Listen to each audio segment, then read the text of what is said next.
నిజం నిదానంగానే తేలుతుంది.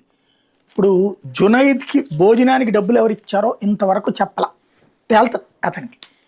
ఇది నెంబర్ 1. దాదాపుగా కోట్ల రూపాయలే ఖర్చు పెట్టారు. ఎక్కడి నుంచి వచ్చినాయి మనం చెప్పుకున్నాం, 68 కోట్లు ఖర్చు అయింది. సరే వాళ్ళు 68 కోట్లు కాదు అనుకున్న 10 కోట్ల రూపాయలైనా సరే ఎక్కడి నుంచి వచ్చినాయి అన్నది ఇంతవరకు సమాధానం లేదు.